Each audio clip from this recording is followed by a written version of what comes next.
Hey everyone, welcome to a brand new episode of Techish. This is your dynamic hosting duo, Abadesi of Hustle Crew, joined with Michael and CEO of Pocket and Pocket Jobs. Let's go. Let's get into it. Now, if you said in 2020, 2021 that you were committed to diversity and inclusion as a CEO of your business, fast forward to 2024, that commitment looks like divesting financially from all of the programs and initiatives that you're running. Do you think it would be fair to say in a press release that you remain committed to those initiatives? Or would you feel a little bit like you're gaslighting the public? I think it's a bit of gaslighting right there. So you're talking about Microsoft. I am talking about Microsoft and a certain leaked internal email from the leader of the diversity and equity inclusion team following a bunch of layoffs that targeted this specific department.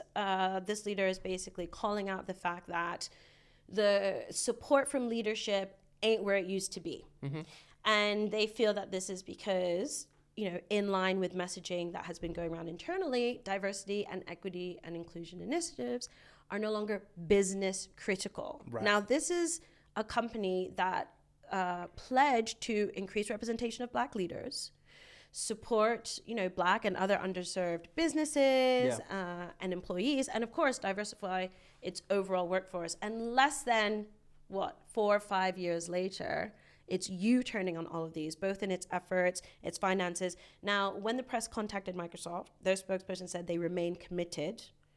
But the evidence of that, as far as can you show us numbers, can you show us how hiring Black leaders is going, can you do anything, they declined to comment. Yeah. I think business critical is something that we've got to unpack. So I saw you did an Instagram about this actually, didn't you? On TikTok, where you were talking about how can you in the age of AI say that DEI is not business critical in terms of making sure that generative AI is not biased or whatever. But I think unpacking business critical, I think if we're just going to take a step back and just look at it completely heartlessly, it was business critical because of the public relations perception of you have to be doing something during this time period. Yeah. Every other company was. Window dressing. So it was business critical in the sense that we have to look like we are catching up amongst our peers and not being left behind. Yeah. Now that moment is gone, the public relations bonus, in fact, it's probably a public relations negative now. It's a risk. It's a risk legally and financially, PR wise, whatever, backlash wise. So now it's actually, we need to divest because actually it's no longer business critical. It's actually probably business diminishing in the sense of PR, not in the sense of actual results on the ground. So that's how I see it basically. And it is what it is. I think most companies are going to follow suit to a certain extent, and I hope not. Where's the integrity, though? I'm sorry, where's the integrity? It's capitalism. There's no integrity. There's nothing but dollar bills out here. Oh, it hurts, though. It hurts so much. And it's you got to work accordingly.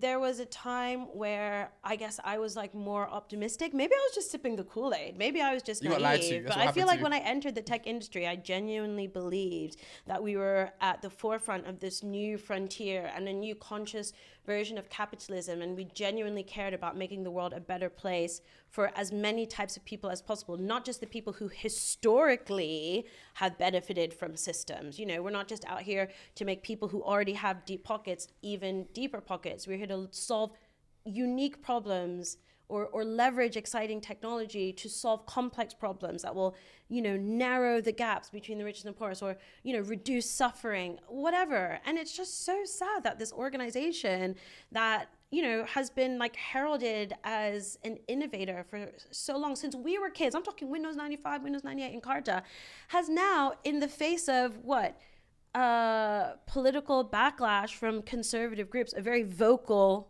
group of people, decided to just completely U-turn. It makes me sad, and honestly makes me just want to delete my Outlook and Hotmail account, divest from this ecosystem. But it's interesting. So obviously my company, Pocket, we do recruitment work. We are now working on events. There's still companies that are interested in this work and still companies that care. It's just probably they're not that vocal about it. 1, 2, and it's under the radar. And 3, it's not as bad as the narrative is portrayed, right? So I realize now that, and I knew this before, but media is very distortive in terms of your perception of what's going on. So while you're reading, oh, this company's doing that, but the reality is the majority of people are probably still kind of operating as is, or probably as was, or not. It's not as bad as it's portrayed. Yeah. If that makes sense. They're probably talking about cuts that me and you in the industry have experienced 12 months ago, if you get what I'm saying. Yeah, like, of course. And it's now coming out publicly. Oh, Microsoft has cut. And this is like actually happened. This was happening like we knew 12 months ago that Microsoft wasn't spending any money in this space, right? I knew anyway. Like, so now it's coming out public. It's like, this is the perception, but I think the perception is lagging behind reality. Interesting. I think the main cut has happened already. Yeah. I think now the next big event probably will be if Trump gets elected, and it will either go two ways. So I was speaking to somebody who runs an agency, and they do consulting work for companies in all kind of facets. Some of it is recruitment, some of it is whatnot, but they were talking about DEI recruitment, and they were like, Trump, it could go two ways. It's either going to be like, companies are going to, be like, oh, this is the resistance. We're all going to, fight against this, which is kind of what happened last time. Yeah. Or Trump is going to go in so hard with lawsuits, federal bans, to the point where it spooks everyone. So it's either going to, right now I see an inflection point where it's either going to go to the moon or it's going to go down to zero. So prepare accordingly as a fellow founder in the space. That's all I'm going to say. Let's go to Africa. No, what I find really interesting is, taking Microsoft as an example, there's two different ways to look at it, right? An optimistic way of looking at it is, because DEI as a tag to your brand, right, as a pillar, is now a risk factor, it's safer for you to reduce flack from shareholders and to reduce flack from the media and these maniac pundits to just drop it. And Microsoft's not the first person to drop it, right? Like, we've seen Netflix and other organizations also completely U-turning on, like, we're people first, to like, we money first, focus on that. So there's an optimistic way for you to say this is very much a survival tactic, but on the ground, we are still putting our people first. We just are not shouting about it. But then the pessimistic side of it is, here's an opportunity for a leading organization in one of the most influential and impactful industries in the world to take a stance of integrity and optimism in the face of U-turning and kind of say, actually, do you know what? As a market leader, this is business critical to us. This is important to us. As a majority stakeholder in OpenAI, the most influential generative AI company, actually, we do want to continue challenging bias. We do want to keep prioritizing representation. We want to make sure we're building products that everyone can benefit from. And I just feel like it's a missed opportunity from them from that point. Interesting. I think they're probably spooked because Google had that situation where the Black Nazis, the Black George Washington. So now Gemini? Yes, on the Gemini their AI tool. So that now has probably made, because of that media backlash and the media storm. But it lasted a day or two, these people are cowards. Maximum. These people are cowards. Come on. These people are cowards. Imagine, did Google lose crazy market cap over that? It didn't, but imagine it's your job to like work in that area. Come and on, then Satya. all of a sudden your work is... I thought you were one of us, no, Satya. So actually I thought you were one of us. Those minor, silly flaws in the AI model now will mean that actually a lot more nefarious, dangerous stuff will be embedded in some of these models, basically, because now I think the message they're getting is screw this DEI, or not even screw DEI, screw any AI ethics. Forget the word DEI. Any sort of AI, Lord have mercy. Any sort of AI ethics. We saw what happened with Timothy Goodbury, where she basically had to step down. She was like, I'm not being taken seriously. I think it's an industry-wide thing. So anyways, listen, prepare for some dark times. That's all I'm going to say. But I want to ask you something. Build them bunkers. What's this thing about, you had on the show notes about AI performance reviews? So this might link into that, right? Is it something similar? So Fast Company did an experiment, and a lot of companies, it is performance review season, where obviously managers pressed for time.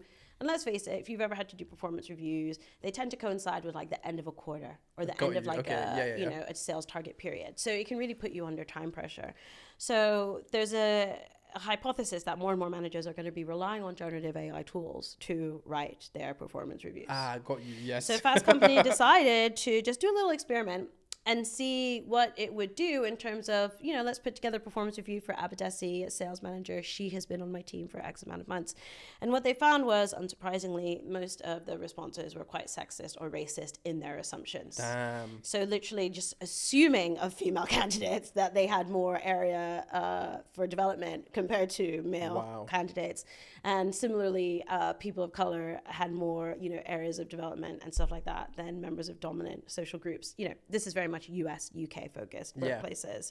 So I guess the question is, like, should underrepresented employees now be worried about applications of AI in terms of their promotion opportunities, pay rise opportunities? Because we already know we're worried about it from a recruitment perspective. I think if I was a company and somebody was doing performance reviews and completely using AI, to me that's a fireable offense. You reckon? I would be like, gross misconduct. Gross misconduct. Because now it's become this thing where like these performance reviews are basically meant so that everyone could kind of monitor their performance, grow, improve. Yeah. And then now it's just become a task that a manager has to do. They don't really care about it. Yeah. I need to just fill it in. A box to check. Box to check. So then obviously you might be like, let me choose ChatGPT to, get something up real quickly. But to me, it's a gross misconduct to do that because like you said, there's going to be bias. It's not genuine. It's complete BS, right? It defies the purpose. Completely. You know what we need to do? When I was a kid in school, my report was handwritten by my teachers. I remember that. We need to go back to that. Give me a little performance report. English, Michael's good. That's History, so you know what I'm saying? true. Handwrite that shit. Yeah. Because I don't trust this no more. I'll be honest with you. Everyone's overworked in a way that's so tragic and so sad. And, I'm a business owner as well. And most of the decision makers I am interacting with are at the top of that corporate pyramid. They are the team leaders. They are the department heads. They're even in the C-suite. And it's so sad, like the squeezing of resources that's been going on in that sort of like post-COVID correction of things, especially in tech where we're focused. And it's really sad to see how this is impacting like the typical employee. The fact that something like a performance review now becomes the last thing on your to-do list to do because you're not really incentivized enough to do it well. And I just really wonder like what is going to be like the long-term impact of all of these things. Like we already know things like bias is perpetuated in performance reviews, right? In the absence of time and care, we resort to gender stereotypes or other stereotypes, class, accent, proximity bias, whatever it might be, to like quickly come to conclusions about who's winning and who's losing. And I just worry that where we're already facing like a lack of diversity at senior leadership levels, a lack of pipeline to get into boards and C-suite positions, aren't all these shortcuts and innovations from AI only going to make it even harder for us to change the status quo? Potentially, especially if you're looking at job applications. Yeah. What was that Amazon AI model they were using to like filter applications, and it was filtering out women. It didn't realize it wasn't doing it consciously, even though the AI model was not conscious. But women, it would assume that if it was a woman that she was lacking certain characteristics, whatever. So yeah, potentially. And then a funny story actually on Pocket, we covered it, where this young black guy applied for a role, didn't get it, changed his name to like Jim Jabrowski, something like that. some vaguely Polish surname, got through to the next level with the exact same application, then sued that company, and now is in the verge of winning a big lawsuit, I hope. Yeah. But maybe these are the workarounds that we need. Fake names, these sort of things, so we don't get flagged up in the system as but a certain it's crazy, isn't person. it? Because it just goes back to, again, the like additional work that members of historically marginalized groups have to do just to get opportunities. And I was reading something recently, Eric Tornberg, the founder of On Deck, and who's a cool guy, like he used to work at Product Hunt. The subject line of his newsletter, his Substack, really got to me because it said, tech's return to meritocracy. And I just find meritocracy to be an incredibly problematic phrase because it's loaded with assumptions. Yeah. It's loaded with assumptions that we're all in the same playing field with the same rules and the same tools and the same opportunities. But time and time again, research on things like bias and other inequities across the workplace and society show us that that's just not true. I mean, just as an example, in one study that I saw about judges and granting parole, you were more likely to be granted parole if you were the same race as your judge. Mm-hmm. Most judges are white. Mm-hmm. And in a study of sentencing in the UK, you were more likely to have a longer sentence if you were black compared to a white man that committed the same crime. Mm-hmm. And I'm just sharing these two statistics as a way to show you, if you think we are operating in the same playing field by the same rules with the same tools, we're really not. And I think we just need to like drop these things like meritocracy. It's a mirror-tocracy, and it just upsets me that people think, oh no, but this is a reset to what's right because DEI was making allowances for people and giving people who didn't deserve these opportunities. No one really deserves most of the opportunities they've been given, right? Especially people in positions of power right now who just got it because they went to the right college, the right university, or look the certain way. And also, if you're going to say that, tell me who you hired that wasn't good. Let's keep it real. Who did you? Because you're obviously, subtweeting somebody. The return to meritocracy. Who did you hire that wasn't based on merit? Yeah. Tell me that. Tell us that then. And then let's keep it real. Obviously, most startup founders end up hiring people that they know in the beginning stages. Totally. That ain't the best of the best. No. Bob, your cousin Bob was not the best of the best. Exactly. But he got the job done, bruv. Like Adam Newman at WeWork and like hiring half his family. His wife, it's his like this, his that. Best. Yeah, exactly. Is this the best of the best? Yeah. Anyways, don't get me started. Anyways, what's up next on the docket? let's talk about We want to talk about UK elections, actually. We never Let's talked do about it. it because, Yeah, why not? I mean, we talked about American stuff last time. Politics. So we've got a change in government here now in the UK. Celebrate good times. So Keir Starmer, the head of the Labour Party, is now the Prime Minister after 15 or 14 years of Conservative rule. Did you vote? Of course I voted. And who did you vote for? Reform, obviously. No, I'm joking.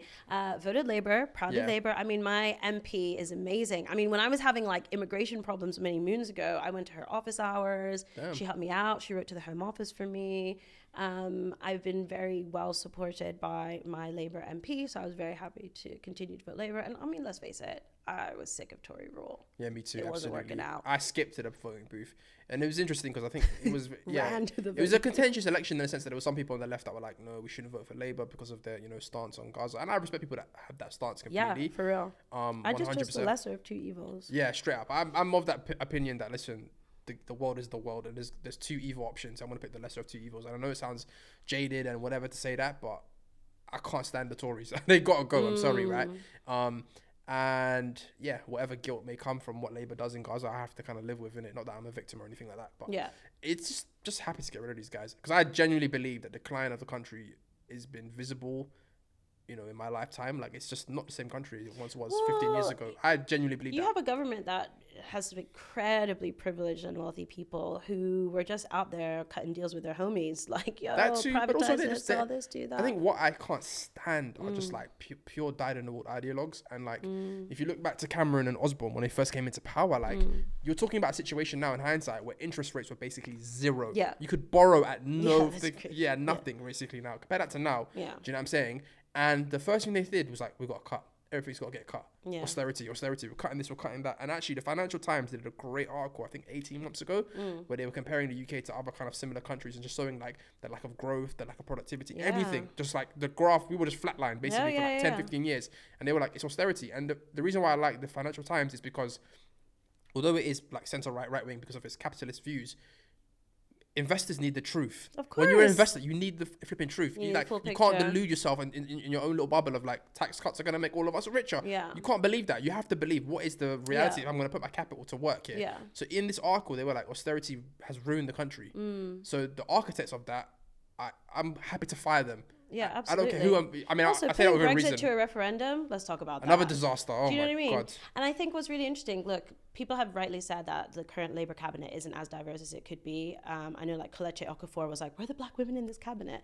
But I think it's also still encouraging that there are people that went to state school in this cabinet. There are people that have had to rely on state-funded systems in order to reach where they are now. And I think what unfortunately was the reality with a lot of members of the Conservative Party, people in positions of power, is that it was very easy for them to defund these systems because their personal experience and everyone in their immediate circle were people who had never used them. So they couldn't really understand the value of them. You know what I mean? Take away universal credits or make it harder to access it. Who needs it anyway? Oh, just bums and scrubs. Or like, cut funding to the NHS. Like, I went private anyway. Who gives a F? And I think it's so sad when people in positions of power are so far removed from these like foundational pillars of society. And, I've spent a lot of time recently traveling outside of London, and the pro-reform narrative like starts to make sense because like outside of the big cities, people are suffering. It's finished, bro. And you are just looking for an easy target. And it's complicated to blame,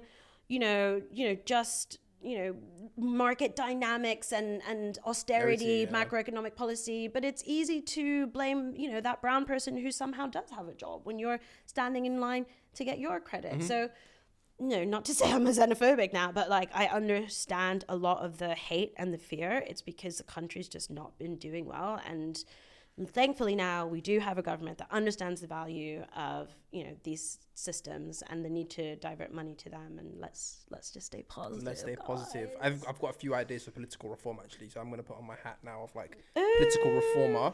I think what is insane is that you can run to be an MP in an area that you're not from. I think it has to change completely. Nigel Farage is like the MP of some area that he's never going to go visit. And he's straight away, he's flown to America to go visit, his man Trump. They'll it's be like playing golf. That to me makes no sense. If you had to actually be a local to actually run for that seat, you would have a lot more skin in the game in terms of like caring about the local issues. And it would make it a lot harder to get like some scoundrel like Boris as the prime minister, because it becomes a thing of like, oh, we need to find him a safe Tory. It's tactical. Yeah. So what they do is they find him a safe Tory seat so that he can run to be an MP, so that he can then become the prime minister. It's like, no, you can't just bungle yourself into any area and become the representative of that area. Yeah. The other thing is, during the press tour before the election, they asked Keir Starmer. Actually, no, it was during the actual official debates. They asked Keir Starmer, like, if one of your family members, if you were sick or one of your family members was sick, would you go private? And Rishi Sunak was like, yeah. And Keir Starmer was like, no.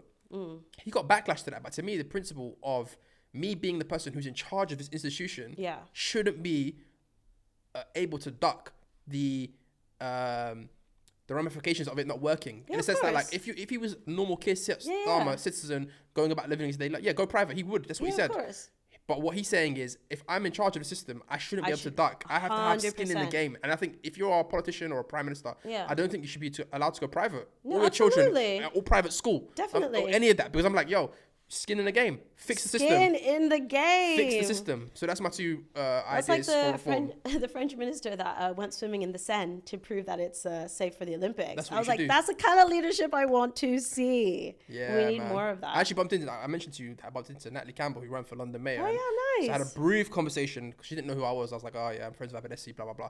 And she was like, I just commended her on her attempted run. And, obviously it's not easy. And she gave me a few horror stories, which I won't share here. But, like, just in terms of, like, how difficult it was to try to, as a black woman, run for London Mayor and stuff like that. And the impediments they put up and the barriers they put up. It was like, yeah. So even me with my little fancy ideas, there's a very, very slim chance they'll get implemented. My idea for political reform, and I know we're not going to come up with the answers now, is we need to make being a politician feel like an attractive career prospect again. Yeah. Because it just doesn't feel very interesting or appealing. Pay rise? No, some people argue that, because in Singapore you get paid like $1 million to be the prime minister. Yeah, but then you get the best of the best. Are you really gonna say, listen, obviously the salaries they get, I think it's like 60-70K, don't shoot me, to be an MP, which is good money, don't get twisted, but the type of person who's gonna go for that is gonna end up, because of their power, wanting more, and they're going to be like, oh, let me go do some consulting, and let me just become a lobbyist. And it's like, you're kind of encouraging corruption. So should it be like you're on 150K a year, but you can't do any outside work? Yeah. That's it. This is your only responsibility. No side hustles. No side hustles. Anyways, we'll leave it at that. Thank you, everyone, for listening to this week's Techish. We will catch you next week. Change the world, everyone. Bye. Bye.